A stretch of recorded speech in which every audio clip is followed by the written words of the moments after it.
Hello, everyone, and welcome back to Big Ten Under 10 on the Hoosier Network. I'm Graham Nash. He is Adam Oppenheim, and today's episode marks a shift in the college sports world. There is no more basketball to talk as March Madness came to a close for the Big Ten last week, and so we're going to begin today's episode talking about baseball.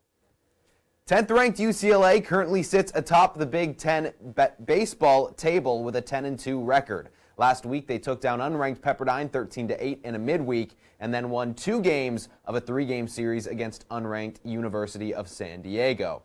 15th ranked Oregon are third in the Big Ten with a 10-5 record. They most recently won 2 out of 3 against Rutgers at home and are yet to lose a Big Ten series.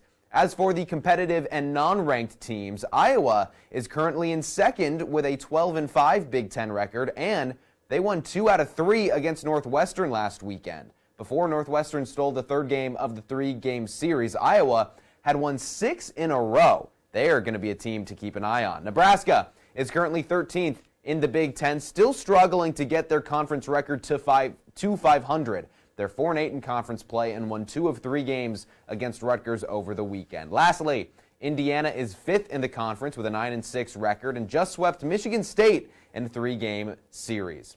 Adam, we'll turn back to you. Let's start with the Ducks. What has led to such a fast start for Oregon out west? Well, I think they're great on both sides of the ball. You look at the hitting side first, third best average in the Big Ten.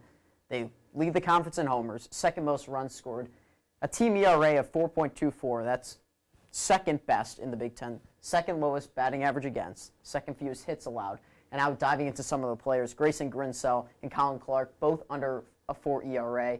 It's super important to have 2 quality starters because that means 2 out of the 3 games you have a starter who's going to go, 5 innings against a Big Ten team. That's really big, and that's what a lot of Big Ten teams really don't have. They usually have like 1 guy, but not 2. Oregon might even have 3. They have 3 players, though, with 10-plus home runs. Masson Nevo, 15 home runs on the season. That leads the Big Ten.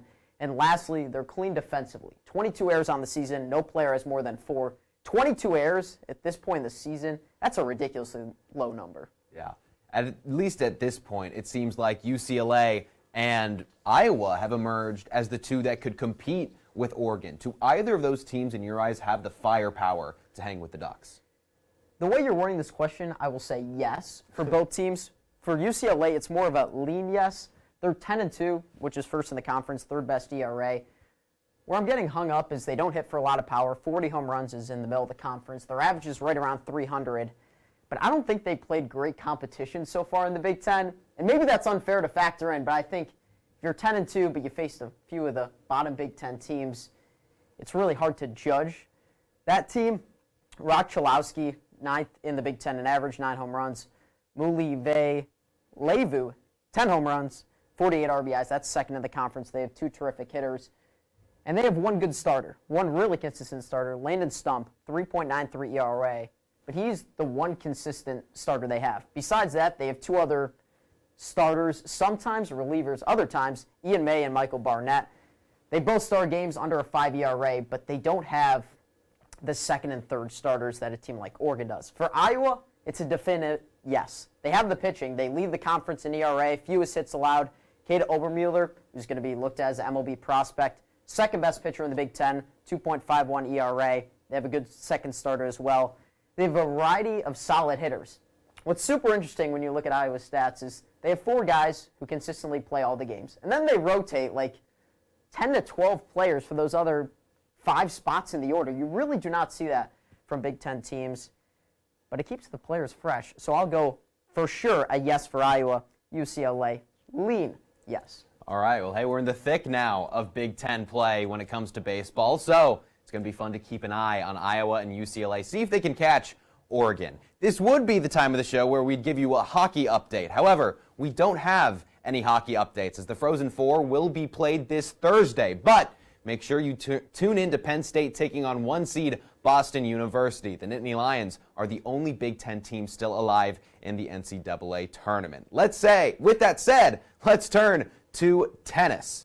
Third-ranked OSU is 20-2 on the season and have won 13 matches in a row. The Buckeyes most recently swept both UCLA and USC 4-0 at home. 23rd ranked Michigan is 13-8 on the season and have swept their last 3 opponents. Those opponents were Penn State, 24th ranked Illinois, and Northwestern. And speaking of the 24th ranked Illini, they are 12-8 on the season and have lost 2 in a row. They were swept by Michigan and then also Michigan State in back-to-back road matches last week. We're going to finish off this episode with some golf. Last week, 12th ranked Illinois took solo third in the Augusta Haskins Award Invitational. Only fitting that they played a tournament in Augusta, Georgia, right before the Masters this week. The Illini shot 15 under and were just 5 shots behind Oklahoma State and Texas, who tied for first at 20 under. Also, 14th ranked UCLA last played in a tournament 2 weeks ago. They competed and won the Goodwin Invitational, which was hosted by Stanford. The Bruins shot 11 under and won by a whopping 9 shots over Colorado and 10 shots over Northwestern.